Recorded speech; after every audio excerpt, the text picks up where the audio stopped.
Hi friends, ಇವತ್ತು ನಮ್ಮಮ್ಮ ಹಬ್ಬಕ್ಕೆ ಕೆಲಸ ಮಾಡಬೇಕು ಅಂದ್ಬಿಟ್ಟು ನಾನು ಬಿಟ್ಬಿಟ್ಟವ್ರೆ. ಹಸ, ಕುರಿ, ಮೇಕೆ.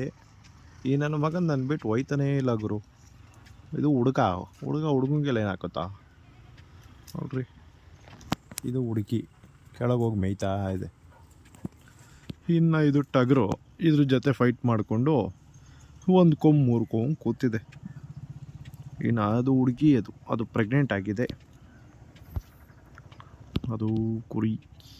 ಇನ್ನು ಅದೊಂದು ಹಸು ಇದೆ, ಅದು ಆರಾಮಾಗಿ ಮೇಯ್ತಾ ಇದೆ. ಅದು ಕೂಡ ಪ್ರೆಗ್ನೆಂಟ್. ಈಗ ಬರೀ ಹಾಕತ್ತೆ ಇಷ್ಟರಲ್ಲೇ. ಒಟ್ಟಿನಲ್ಲಿ ವಾತಾವರಣ ಸವಿತಾ ಇದ್ದೀವಿ ಚೆನ್ನಾಗಿ. ನೆಮ್ಮದಿ ಜೀವನ ಗುರು. ಅದು ತುಂಬ ನೆಮ್ಮದಿಯಾಗಿದೆ. ಏನು ಸಾರ್, ಮೇಯ್ರಿ ಆರಾಮಾಗಿ. ಎಲ್ಲ ಮೇಯ್ತಾ ಇದ್ದಾರೆ, ಎಲ್ಲ ಅವ್ರವ್ರ ಕೆಲಸ ನೋಡ್ತಾ ಇದ್ದಾರೆ. ನಾವು ಅಷ್ಟೇ, ನಮ್ಮ ಕೆಲಸ ನೋಡೋಣ ಬನ್ನಿ.